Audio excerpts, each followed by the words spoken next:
They also want to essentially divest the power to draw legislative boundaries from the state legislatures and give them to nonpartisan independent commissions, thus further taking away the power from elected lawmakers and putting it in the hands of unelected, unaccountable experts. These sorts of things, coupled with what I fear they would also do, they would enact another law bringing the District of Columbia into the family of states, making D.C. a state, and perhaps Puerto Rico as a state, if they conclude that Puerto Rico and D.C. would be reliable as long as we're picking Democratic up completely dysfunctional territories incapable of governing themselves, why not Haiti too? Why not? Well, Haiti isn't currently, a U.S. territory, so that would be the biggest distinction. You spend a lot of your life in the District of Columbia, a lot of good things to say about it. I spent my whole life there. But there's no self-government. They're not capable of self-government. No. Look at the city. That's crazy. And more to the point, Tucker, it's really small, it's geographically compact, but perhaps of most importance, the Founding Fathers set aside this idea of an independent district, what became the District of Columbia, for the purpose of wanting an independent, neutral place that could serve as the seat of our national government.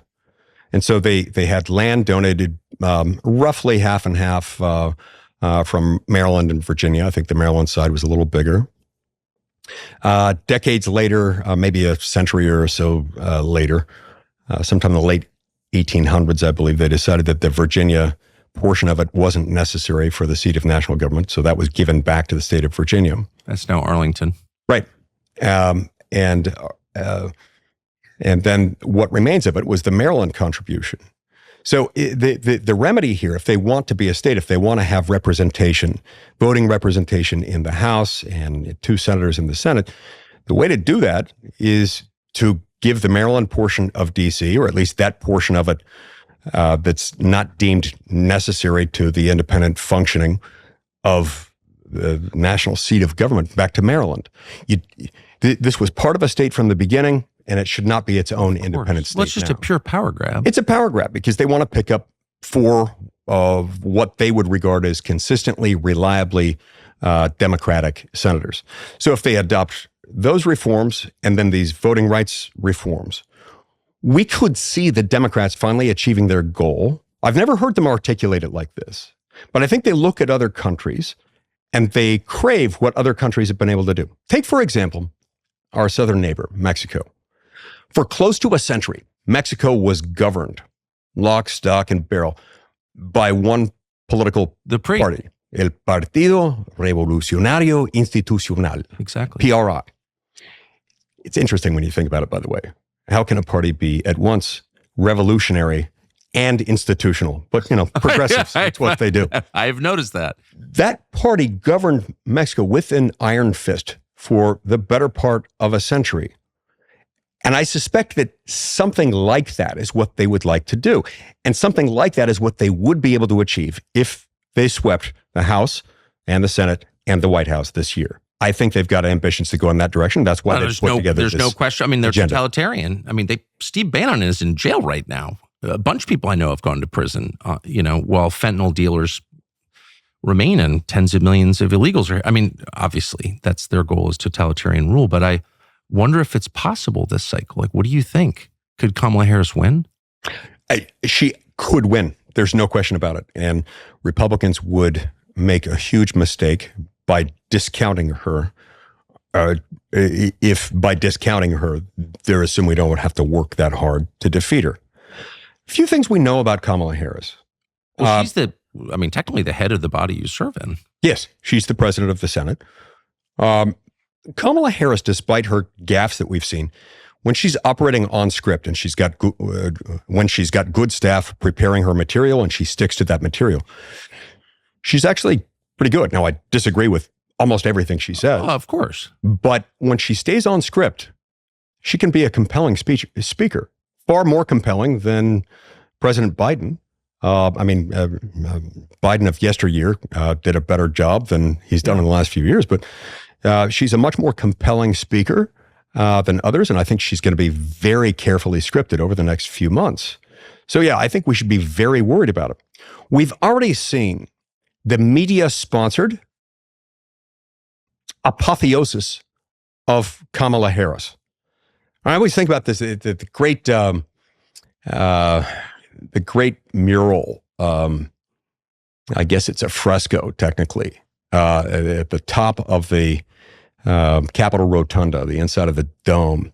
You've got this beautiful painting by Constantino Brumidi, an Italian-born American immigrant. And it's called The Apotheosis of George Washington. It shows George Washington ascending into heaven following his death. And he's surrounded by these 13 angels, each representing one of the original colonies.